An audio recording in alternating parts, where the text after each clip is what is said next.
अगर मैं आप सभी से बोलूं 1200 घंटे हमें जून 2026 एग्जामिनेशन के लिए देने हैं और जीआरएफ आपका, आपको मेरी बात पे यकीन नहीं होगा। बट अगर आप ये 5 मिनट का वीडियो एंड तक देखेंगे तो डेफिनेटली आप ये समझ पाएंगे कि क्या कैलकुलेशन हमें लगानी है और इस बार किस तरीके से हम लोग इन 1200 घंटों में हमारा यूजीसी नेट जून 2026 एग्जामिनेशन क्रैक कर सकते हैं।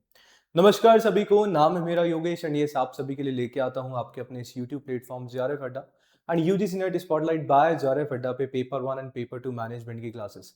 तो अगर अभी तक चैनल को सब्सक्राइब नहीं किया है तो सबसे पहले चैनल को सब्सक्राइब करेंगे, वीडियो को लाइक करेंगे, शेयर करेंगे सभी के साथ जो भी यूजीसी नेट एग्जाम की तैयारी कर रहे हैं एंड यस जिनका पेपर 2 मैनेजमेंट है।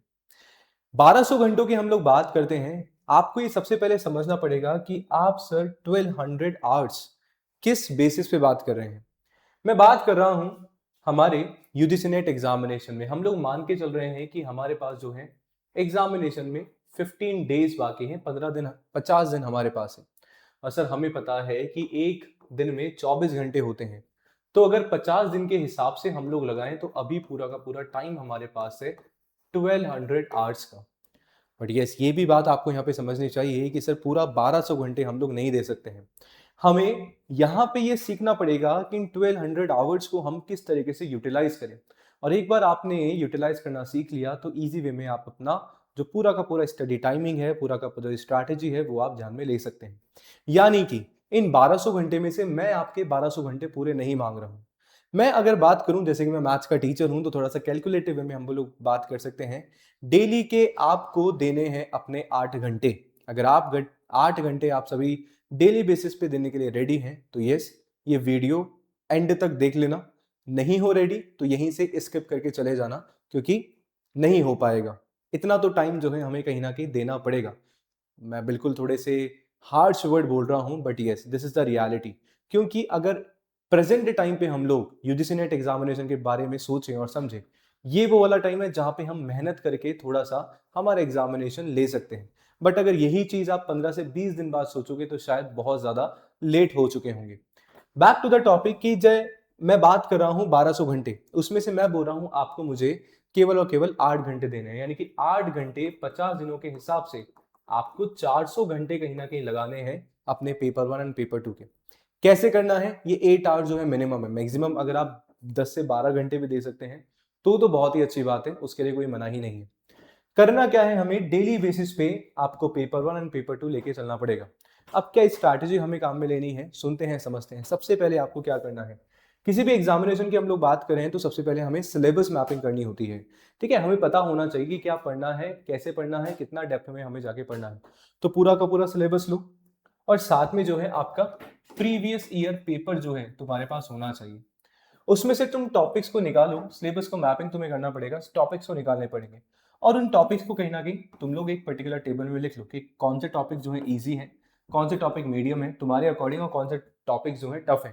ये मैं क्यों बोल रहा हूँ, यू विल गेट आइडिया, तुम्हें आइडिया हो जाएगा कि तुम्हें किस पर्टिकुलर टॉपिक पे कितना टाइम इन्वेस्ट करना है और कितना टाइम जो है तुम्हें लगाना है। इजी टॉपिक है, एक बार पढ़ोगे खत्म, क्वेश्चन लगाओगे हो गया। वहीं अगर टफ टॉपिक है और जो एग्जाम में बार बार पूछा भी जा रहा है तो उस टफ की वजह से आप उस टॉपिक को छोड़ नहीं सकते हो। क्यों? क्योंकि एग्जामिनेशन में रेपिटेटिवली आ रहा है, तो वो तो आपको समझना है, तो उसमें आपको ज्यादा टाइम देना पड़ेगा समझने के लिए। तो इस तरीके से सिलेबस मैपिंग करना आप सभी को बहुत ज्यादा इंपॉर्टेंट हो जाता है। दूसरा इंपॉर्टेंट चीज है कैसे हम लोग जो है 8 घंटे यूटिलाइज करेंगे एक दिन के।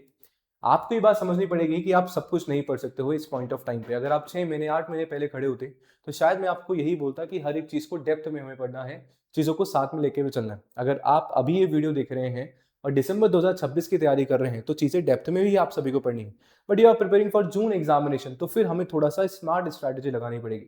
हमें यहाँ पे देखना पड़ेगा कि सर सिलेक्टिव स्टडी हमें करनी पड़ेगी, यानी कि हर एक चीज हम लोग कवर नहीं कर सकते हैं। हम वो चीज कवर करें जो एग्जामिनर हमसे पूछना चाह रहा है, यानी कि एग्जाम ओरिएंटेड पढ़ाई अभी हमें करने की जरूरत है।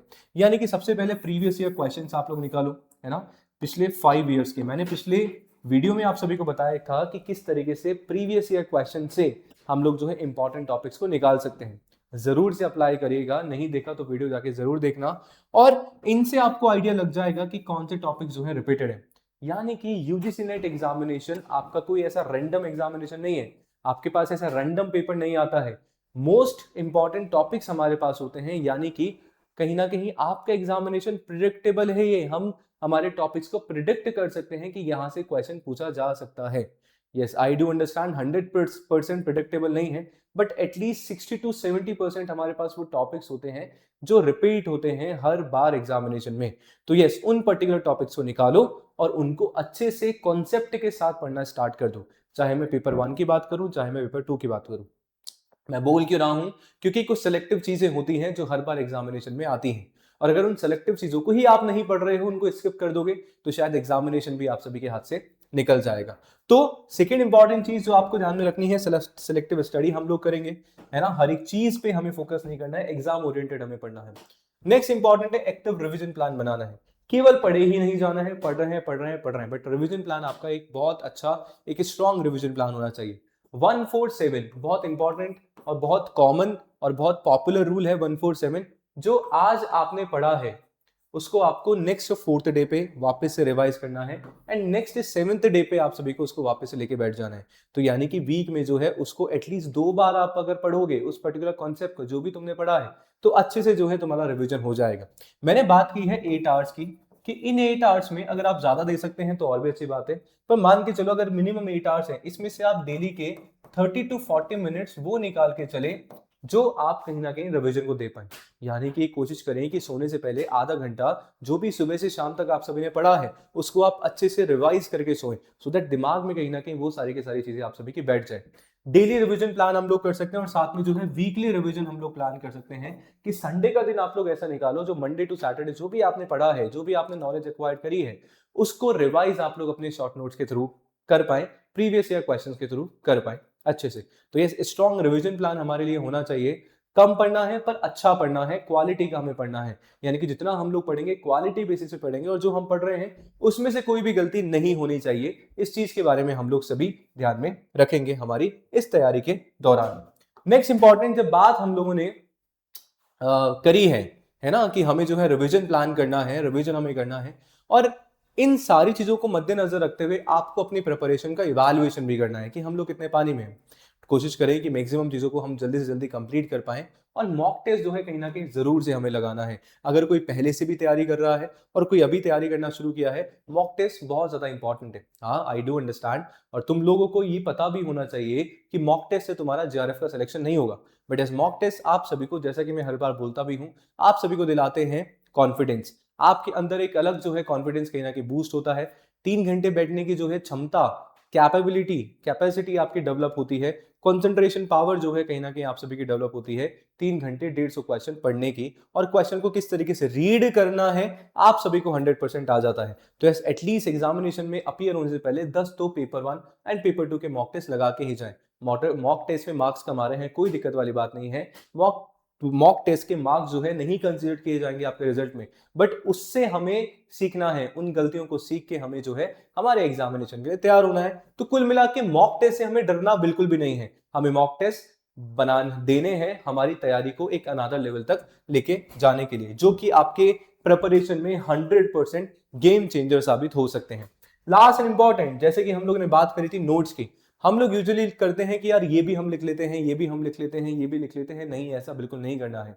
जैसे कि मैंने आप सभी को बात बोला, सिलेक्टिव स्टडी के साथ सिलेक्टिव नोट्स हमें बनाने हैं, यानी कि पॉइंटर्स में हमें बनाना है। पूरी किताब हमें नहीं लिखनी है, पूरी किताब ऑलरेडी आप सभी के पास में है, उसको आप पढ़ सकते हो, वो भी कहीं ना कहीं जो है बहुत ज्यादा अभी आप सभी के लिए है। बट अगर आप नोट्स बना रहे हैं तो बिल्कुल कीवर्ड्स में आप लोग बनाइए, की पॉइंट्स में बनाइए, पॉइंटर्स में बनाइए, सो दैट जिसको आप अच्छे से थोड़े समय में उन नोट्स को बना पाओ पॉइंटर्स के थ्रू, और आप उनको अपने अकॉर्डिंग कहीं ना कहीं रिवाइज कर पाए। ठीक है, तो किताब हमें नहीं लिखनी है, इस बात का जरूर ध्यान रखें। तो ये 5 चीजें थी आप सभी के लिए। आई होप इन पूरे 12 घंटों में आप जो है किस तरीके से इन 1200 आवर्स को आपको यूटिलाइज करना है, आई होप आप सीख गए होंगे। अब सबसे इंपॉर्टेंट चीज जो है, जो मैंने गलती करी वो आप सभी को नहीं करनी है अपनी इस तैयारी के दौरान। यानी कि हम उन मिस्टेक्स की हम लोग बात कर रहे हैं जो मैंने की मेरी तैयारी के दौरान, आप लोग को बिल्कुल नहीं करनी है। क्या गलती? सबसे इंपॉर्टेंट चीज कि sir multiple resource, last moment पे ऐसा होता है कि सर इस टीचर को से पढ़ लिया, यहां से पढ़ लिया, यहां से पढ़ लिया, यहां से पढ़ लिया, नहीं 50 किताबें सामने लेके पढ़ ली, नहीं 50 जगह जाओगे कुछ भी नहीं मिलने वाला है सिवाय कंफ्यूजन के। तो 100 बात की एक बात, आप सभी को 50 रिसोर्सेस पे नहीं रिलाय होना है, आपको एक टीचर पकड़ना है, अच्छा टीचर पकड़ना है और बस उसी के साथ जो है आगे अपनी जर्नी को स्टार्ट कर देना है। एक रिसोर्स पकड़ो, एक मटेरियल पकड़ो और उसी से जो है चीजों को शुरुआत करो, तो शायद आपके लिए बेटर होने वाला है। इंपॉर्टेंट चीज है कि लॉन्ग रूम नोट्स नहीं बनाने हैं, जैसे कि मैंने आपको बताया, लास्ट मोमेंट पे पॉइंटर्स में बनाओगे, सो दैट इंपॉर्टेंट चीजें ध्यान में रखो। इवन अगर आप एक बुक पढ़ रहे हो तो बुक में भी जो है थोड़ी थोड़ी चीजें आप लोग पेंसिल से लिख लो, सो दैट आप सभी को ध्यान में रहे, है ना, पूरी किताब लिखने की बजाय। कोई मॉक टेस्ट अगर नहीं दे रहे हो तो गलती करोगे, सर मॉक टेस्ट 100% आप सभी को देना है, डरना नहीं है मॉक टेस्ट से। And the last, consistency. 1200 घंटे में जेआरएफ पॉसिबल है, आप अगर कंसिस्टेंसी के साथ डेली बेसिस पे 8 से 9 घंटे पढ़ रहे हैं और कंसिस्टेंसी ब्रेक हुआ तो जेआरएफ का जो सपना है वो भी आप सभी का ब्रेक हो जाएगा। तो yes, it was from my side. I hope, आशा करता हूं कि आप सभी को क्लैरिटी मिली होगी। तो यस, कमेंट करके जरूर बताइएगा कि किस तरीके से मैं आपकी हेल्प कर पाया। इसके अलावा कोई भी डाउट हो कमेंट सेक्शन में आप सभी नीचे लिख सकते हैं। वीडियो को लाइक करना ना भूलिएगा। जाते जाते बस यही बोलूंगा आप सभी से कि 1200 घंटे हैं, डेली बेसिस पे 8 से 9 घंटे पढ़ के देखो। एग्जाम क्लियर भी नहीं होगा ना तो एटलीस्ट एक अच्छे नॉलेजेबल पर्सन जो है आप अपनी इस 50 दिन के बाद निकल के आएंगे और अपने आप जो है सेल्फ मोटिवेशन आप सभी को मिलने वाला है कि नेक्स्ट जो एग्जाम हमारा होगा, है ना, जो कि दिसंबर एग्जामिनेशन हमारा उसके बाद होगा, उसमें अच्छे से तैयारी आप लोग करके जाएंगे। मेरा हमेशा से ये टारगेट रहता है कि something is better than nothing. तो हम कुछ ना पढ़ के जाए, एटलीस्ट हम उतने तैयार होके जाए कि एग्जामिनेशन में जब हम लोग बैठ रहे हैं ना, हमें दिल से बुरा नहीं लगे कि यार हमने कुछ नहीं किया, हम केवल टाइम पास करने के लिए एग्जामिनेशन को देने आए हैं। अगर आप सभी हमारे साथ अपनी इस तैयारी को आगे रखना चाहते हैं और आप लोग चाहते हैं कि यस, जेआरएफ अड्डा से हम लोग जो है पढ़ाई करें, स्टडी करें, प्रिपरेशन करें, आज ही जेआरएफ अड्डा एप्लीकेशन डाउनलोड कर सकते हो। वेबसाइट के थ्रू हमारे सारे के सारे पेपर 1 एंड पेपर 2 कोर्सेज में आप सभी एनरोल करा सकते हैं। वीडियो अच्छा लगा, लाइक सब्सक्राइब शेयर जरूर करें, कमेंट जरूर करें। शुक्रिया, जय हिंद।